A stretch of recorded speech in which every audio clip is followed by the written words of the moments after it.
It's a golden jubilee for the Paralympic movement, 50 years since the very first Winter Games. Tonight, the ancient Arena di Verona becomes the first UNESCO World Heritage site to host an opening ceremony. But as 600 athletes from 56 nations prepare to march, the celebration is being overshadowed by a high-stakes political standoff.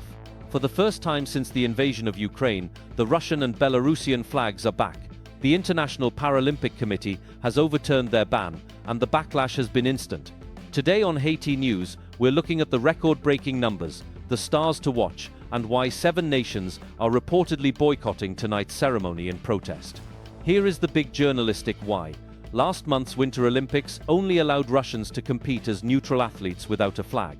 But for these Paralympics, the IPC, pushed by a court of arbitration for sport ruling, is allowing them to compete under their own national colors. Ukraine has called the move outrageous, and the tension is high. We've confirmed that at least 7 Eastern European nations are skipping the opening ceremony entirely in solidarity with Ukraine. Even the Canadian team has decided to stay in their athlete villages instead of traveling to Verona.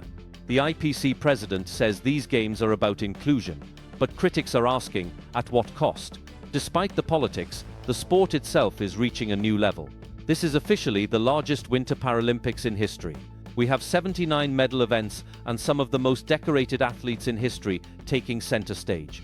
Keep your eyes on Team USA's Oksana Masters. She is looking for her 20th Paralympic medal today. Born in Ukraine and a survivor of the Chernobyl disaster, her story is the definition of life in motion. And then there's Brenna Huckabee, a 3-time gold medalist and a fierce activist who fought a legal battle just to be allowed to compete in her classification. For the home crowd, all eyes are on Italy's Giacomo Bertagnoli. He's already won 8 medals, and at 75, he's looking to dominate the slopes of Cortina. This isn't just adaptive sport, this is elite world-class competition. There's history being made on the ice too. Wheelchair curling is introducing mixed doubles for the first time. We're also seeing 5 countries making their Winter Paralympic debut, including El Salvador and Haiti. It's a reminder that while the headlines focus on the friction between world powers, for these 600 athletes, this is the culmination of 4 years of grueling training and overcoming barriers that most of us can't even imagine. So, as the flame is lit in Verona tonight, the question remains, can the spirit of sport actually overcome the reality of war? Or will the politics of 2026 define these games forever? I want to hear your take.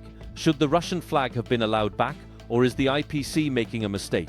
Drop your thoughts in the comments. We'll be covering the results all week, so hit that subscribe button to stay updated with HE News. Let the games begin.